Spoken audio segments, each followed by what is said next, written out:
Allah Subhanahu wa Ta'ala menjadikan kita orang-orang yang beruntung, orang-orang yang selalu mendapat rahmat dari Allah Subhanahu wa Ta'ala, orang-orang yang pandai bersyukur atas nikmat Allah Subhanahu wa Ta'ala. La in syakartum la azidannakum wa la in kafartum inna adzabi lasyadid. Dan semoga semua pengorbanan, pengabdian kita baik di rumah tangga, di institusi, di masyarakat mendapat kebaikan dari Allah Subhanahu wa Ta'ala yang dapat kami, dan mengucapkan terima kasih yang sebesar-besarnya atas keikhlasan hadir, meluangkan waktu penjenengan untuk hadir dalam acara ini. Mudah-mudahan pertemuan kita kali ini benar-benar menjadi pertemuan yang penuh dengan silaturahmi yang akan membawa dampak positif kita di dunia maupun di akhirat nanti. Kemudian kami mengucapkan terima kasih yang sebesar-besarnya. Yang pertama tentunya kepada Dr. Gigi Hidayat selaku Kepala Bapak Pandian, sekaligus kuasa pengguna anggaran yang telah memberikan kesempatan kegiatan ini dengan anggaran, ya, sehingga nanti kita dapat melaksanakan dengan sebaik-baiknya. Kemudian juga mengaturkan terima kasih kepada panitia yang senantiasa sudah banyak membantu dalam rangka persiapan, dalam rangka pelaksanaan kegiatan pada hari ini 2021 sampai bulan Desember kita tetap melaksanakan. Adapun jadwalnya sudah kita sepakati bersama pada awal tahun, yaitu dilaksanakan tiap tanggal 10.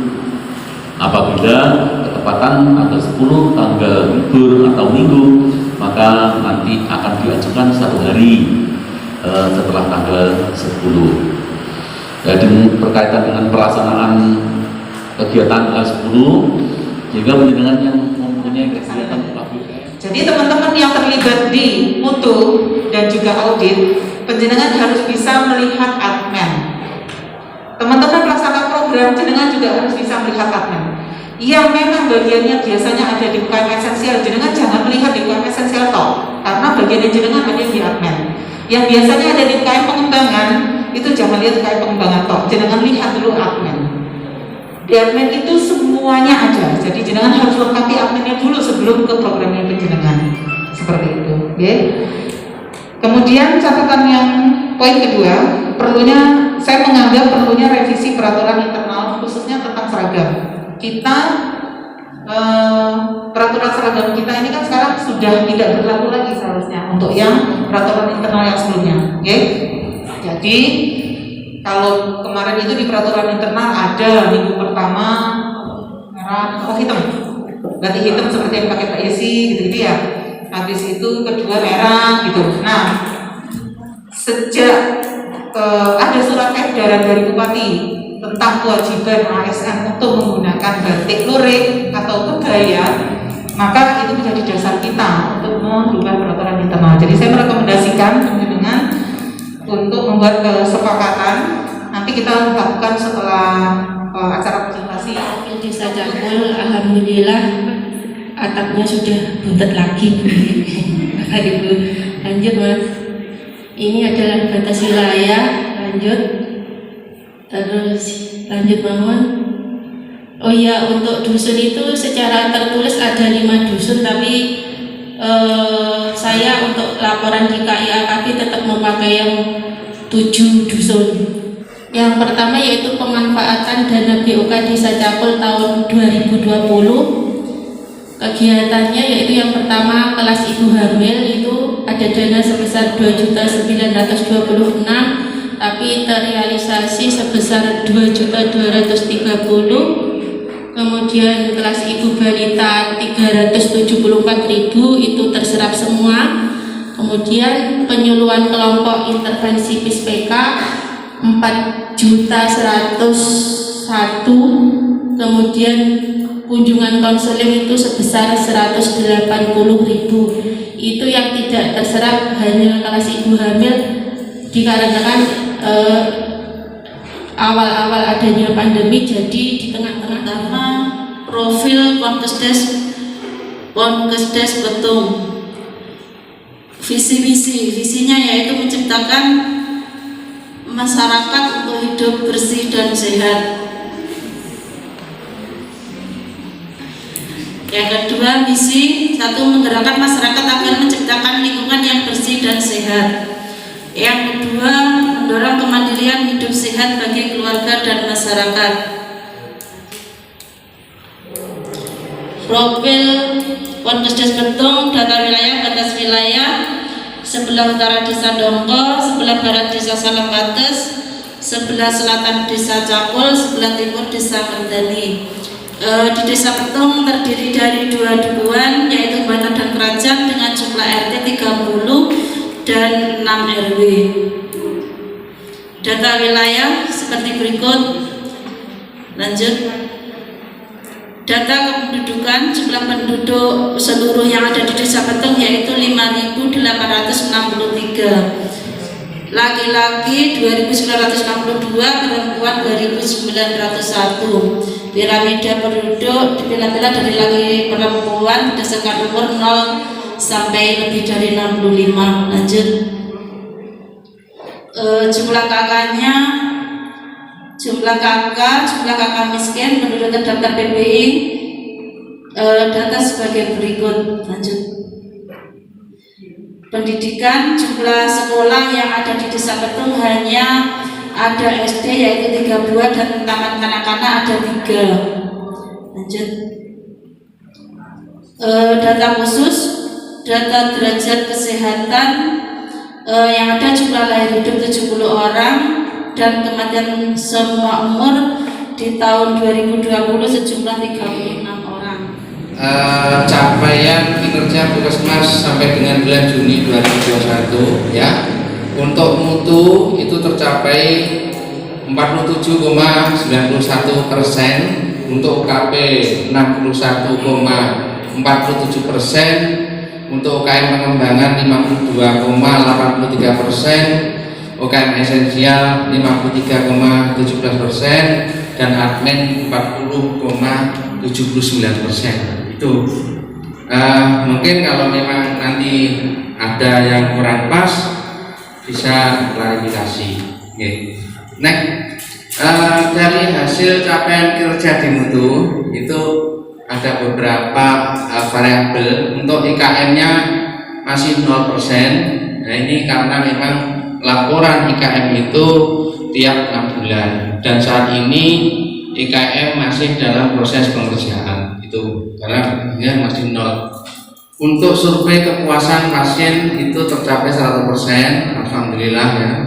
Ini luar biasa intinya. Kemudian sasaran keselamatan pasien 6,24% dan untuk PPI 45,38%. Itu Bapak Ibu dari yang merasa produk kurang ini ya. SKP-nya. Oke, lanjut. Kemudian hasil capaian kerja dari UKP tadi 61,47%. Ini insya Allah paling tinggi ya, dari masing-masing PJ yang ada. Dari nilai tertinggi ada di UKP. Itu untuk pelayanan non rawat inap itu 6,14%. Kemudian pelayanan gawat darurat 8,63%, pelayanan kefarmasian 100%, pelayanan darurat 82,59%, pelayanan rawat inapnya 100%. Jadi tercapai 61, pelayanan kesehatan ibu hamil. Di sini dari Dari targetnya untuk SPM ini targetnya harus 100%, tapi sampai bulan Mei ini target capaiannya baru 31%. Yang kedua itu adalah pelayanan kesehatan ibu bersalin sesuai standar. Ini untuk targetnya 1 tahun ini 100%, sampai bulan Mei capaiannya adalah 37%. Yang ketiga, ini untuk pelayanan kesehatan bayi baru lahir usia 0 sampai 28 hari sesuai standar, targetnya 100%, capaiannya 43%. Kalau yang 43% ke atas berarti insya Allah sudah sesuai target untuk sampai bulan Mei. Untuk yang keempat adalah pelayanan kesehatan balita usia 0 sampai 59 bulan sesuai standar. Ini targetnya 100%, pencapaiannya juga 43%. Terus Mas. Yang selanjutnya adalah pelayanan kesehatan pada usia pendidikan dasar kelas 1 sampai dengan kelas 9 dan di luar satuan pendidikan dasar. Di sini untuk capaiannya ini sudah bagus, yaitu sudah 93% karena kegiatannya sudah dilakukan. Dari 100% hasilnya sudah 93%. Selanjutnya pelayanan kesehatan usia produktif, dari target 100% pencapaiannya 13%. Ini berarti masih kurang. Untuk selanjutnya screening kesehatan warga negara Indonesia usia 60 tahun ke atas, targetnya 100%, pencapaiannya 45%. Ini sudah sesuai target untuk sampai bulan Mei. Selanjutnya pelayanan kesehatan penderita hipertensi. Di sini untuk pelayanan kesehatan hipertensi ini cakupannya masih kurang, hanya 12% sampai bulan Mei, dan seharusnya di sini untuk sampai bulan Mei itu minimal harus 40%. Insya Allah untuk hasil capaiannya program itu bagus sekali, banyak yang 100% dan ya insya Allah bagus lah. Yang perlu saya tanyakan cuma ini, mungkin anu aja untuk pembenahan saja. Jadi di situ yang muncul adalah capaiannya. Jadi mungkin alangkah baiknya di masing-masing variabel itu ada target sasaran. Jadi target sasarannya itu berapa, pencapaiannya berapa, sehingga akhirnya nanti muncul persentase hasilnya. Kalau kita lihat tadi di situ kita hanya mendapatkan informasi hasil capaian dalam bentuk persentase. Itu yang perlu kami mungkin ada perbaikan ke depan biar data itu kalau kita baca kita itu paham dan kita mengerti. Terima kasih untuk masukan saya. Saya menanggapi dari tadi yang bicara tentang BPS, memang dari tahun kemarin memang BPS kami memang kurang, karena kan capaiannya 80% dan kami cuma dapat mungkin 70 sampai 78%. Dari penilaian PKP dinas itu mesti kita selalu ditanyakan gimana dinas kerjasama dengan program lain. Setiap bulan kami selalu bisa ngobrol sama Bu Bida atau Mungkin kenapa BPS-nya kurang. Karena memang banyak yang tidak jarang ke puskesmas. Itu yang pertama. Terus kami juga sudah bisa ngobrol ke Bu Kader untuk ngomong minta bantuannya untuk selalu ngajak ke puskesmas. Yang kedua, selanjutnya yang perlu ditekankan di kemarin dari saran dari dinas yang mungkin belum tersampaikan adalah minta bantuannya dari program Pongkes juga. Karena kan selain BPS kan kalau kita saja kan sulit karena kita juga butuh bantuan dari Pongkes untuk ibu-ibu balita biar mau, karena yang sudah di atas tidak imunisasi lagi pasti jarang mau ke puskesmas, posyandu. Terima kasih. DPRS ini memang dari tahun kemarin menjadi masalah ya, apalagi di waktu pandemi, terutama pada saat awal mulanya itu kan memang dibatasi, jadi yang dihadirkan hanya yang diberikan vaksinasi.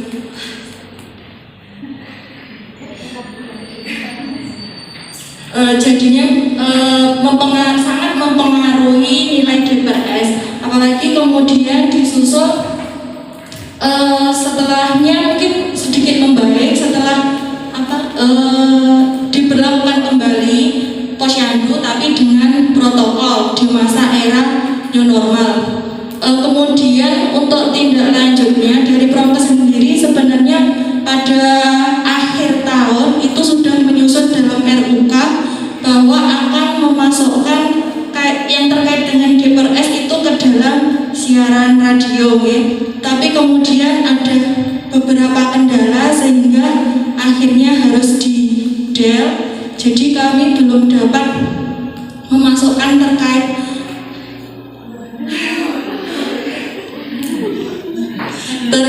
promosi DPRS melalui siaran radio, sehingga upaya yang kami lakukan selama ini adalah dengan cara ikut ke posyandu untuk melakukan edukasi kepada ibu balita dan juga koordinasi kepada ibu kader untuk memberikan motivasi dan juga informasi lewat WA kepada ibu-ibu balita yang mungkin belum hadir pada saat posyandu. Mungkin selanjutnya bisa disambung oleh Mbak Winar.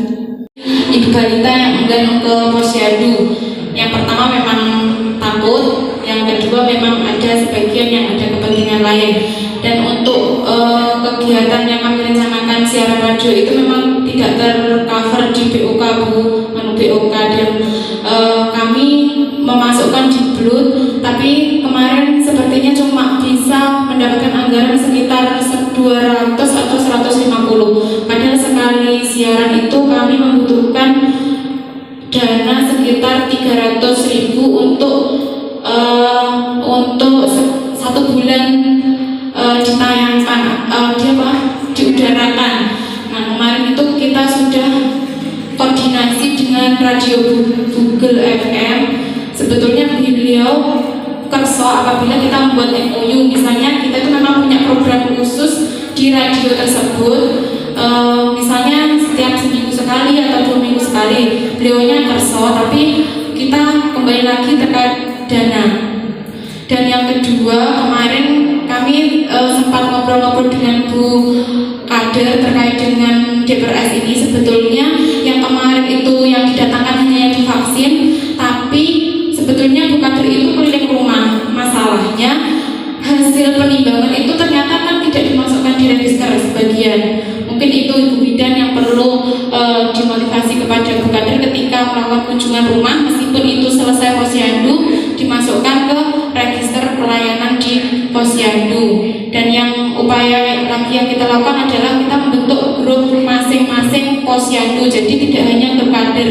Jadi ada sub dari grup kader itu grup dari ibu-ibu balita masing-masing posyandu. Jadi kami meneruskan informasi itu dari Bu Kader nanti di grup masing-masing posyandu. Insya Allah semua pos sudah punya grupnya masing-masing. Itu mungkin pernah dicoba atau belum ya? Itu misalnya kita merekrut 1 atau 2 double attack. Dan kita membentuk pasar mini di posyandu. Jadi ibu itu datang ke posyandu dapat banyak. Misalnya untuk memeriksakan anaknya, sekalian dia masaknya di rumah juga sudah beres kan, bisa sayang matang, bisa beli belanja juga. Jadi kadang-kadang ibu itu nggak datang ke posyandu bukan karena nggak mau, tapi karena memang ada keperluan yang lain, tanggung jawabnya yang lain, misalnya masak dan lain-lain. Itu mungkin bisa dipertimbangkan.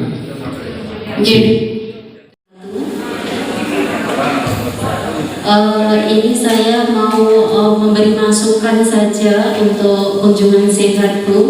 Ini untuk semua desa saja yang yang capaiannya kunjungan sehat sedikit, bukan desa Cakul saja, induk juga capaian kunjungan sehatnya sedikit. Kenapa? Setelah teman-teman juga saya mengikuti Zoom yang hari Kamis, ternyata untuk kunjungan sehat itu sudah terbridging di PIKER, tetapi KBK itu tidak bisa menghitung kunjungan sehat panjenengan semua, ya. Jadi kalau panjenengan memasukkan kunjungan sehat misal 10, yang bisa dihitung KBK itu 5 atau 3, itu pun kalau bisa, ya. Jadi mungkin saran saya, karena Puskesmas punya tim PIKER, ya. Jadi untuk kunjungan sehat per desa, monggo panjenengan pasrahkan ke tim PIKER, tidak usah dieling, tetapi langsung dimasukkan kunjungan sehat. Saya merangkum dari presentasi Desa Cakul, kemudian ada dari PKP, kemudian hasil diskusi. Mungkin yang perlu digarisbawahi dari penampilan pertama sampai terakhir, ini kan notulensi dari setiap kali minlog itu kan dibukukan, dan PowerPoint-nya juga dibukukan. Jadi mohon dengan sangat dan hormat, tolong diperbaiki dulu sebelum di-print. Oke, gimana? Harusnya tadi sudah disampaikan Pak Pardi, dalam PPT setiap kali ada capaian itu depannya harus tertulis targetnya dulu. Oke, jadi untuk capaian apapun, kalau tadi yang dipresentasikan nanti untuk desa selanjutnya, oke.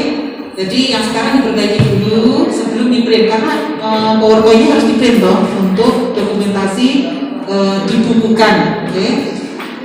Capaian apapun yang tadi disampaikan kan itu ada capaian kinerja, ada pemanfaatan dana, oke, ada retribusi, ada earning, ada PISPK, ada angka harapan hidup. Kalau angka harapan hidup nggak pakai target, oke? Jangan, nggak pakai target dulu. Sampai saat ini kita belum ditentukan, walaupun nasional ada, tapi angka harapan hidup tidak punya target. Tapi yang lainnya ada target, sehingga kalau bikin kotaan ada indikator, ada target, ada hasil.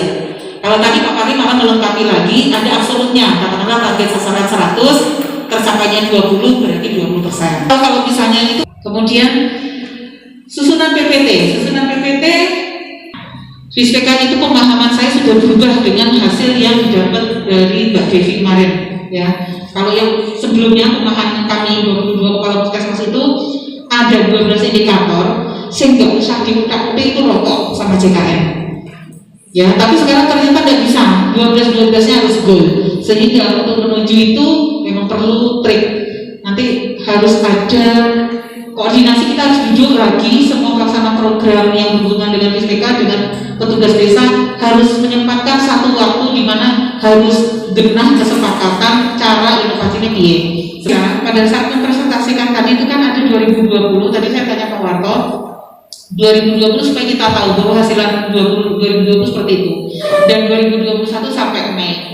Harapan saya teman-teman punya format yang sama. Jadi kalau pertama yang dibicarakan adalah kinerja, yang kedua tentang pemanfaatan dana, yang ketiga tentang retribusi, yang keempat tentang earning, habis itu PISPK dan angka harapan hidup. Semua sama yang dibicarakan, supaya kita bisa membandingkan desa mana yang masih kurang. Maksudnya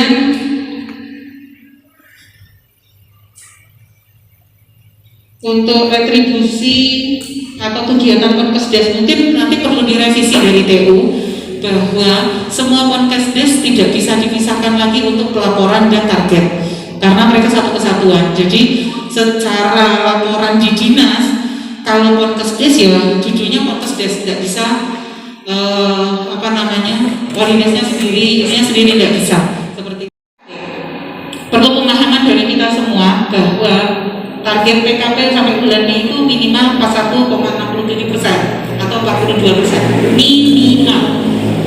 Barang siapa pelaksana program yang hasilnya belum mencapai minimal 42%, berarti dia harus kerja keras untuk bulan berikutnya.